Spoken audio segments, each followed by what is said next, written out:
അരവണ വിതരണത്തിൽ വലിയ പ്രതിസന്ധി അനുഭവപ്പെടുന്നു എന്നുള്ള റിപ്പോർട്ട് കൂടി വരുന്നുണ്ട്. ടിന്നുകളുടെ ലഭ്യത കുറവാണ് ഇത്തരത്തിലുള്ള പ്രതിസന്ധിക്ക് കാരണമെന്ന് മനസ്സിലാകുന്നു. നിലവിൽ ഒരാൾക്ക് നൽകുന്ന അരവണകളുടെ എണ്ണം 5 പരിമിതപ്പെടുത്തുകയും ചെയ്തിട്ടുണ്ട്. എന്താണ് ഈ അരവണ പ്രതിസന്ധി? ശ്യാം. പക്ഷെ അരവണ പാക്ക് ചെയ്യാനുള്ള ടിന്നുകൾ എത്തിച്ചേരുന്നതിൽ വന്ന കാലതാമസമാണ് ഇപ്പോൾ ഒരു പ്രതിസന്ധി ആയിരിക്കുന്നത്.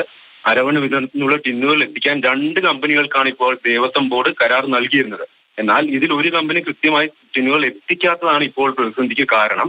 പ്രതിദിനം 3 ലക്ഷം ടിന്നുകളാണ് എത്തിച്ചേരേണ്ടത്. എന്നാൽ ഇപ്പോൾ അത് 1.5 ലക്ഷം മാത്രമാണ് വരുന്നത്.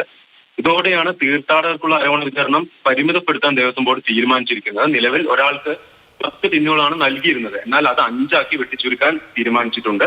വരും ദിവസങ്ങളിൽ വരാനിരിക്കുന്ന വലിയ തിരക്കും കൂടെ കണക്കിലെടുത്ത് എത്രയും വേഗം നിലവിലെ പ്രതിസന്ധി മറികടക്കാനുള്ള ശ്രമത്തിലാണ് ദേവസ്വം ബോർഡ്. അക്ഷയ. ശരി, ശ്യാമാണ് സന്നിധാനത്ത് നിന്ന് വിവരങ്ങൾ നൽകിയത്.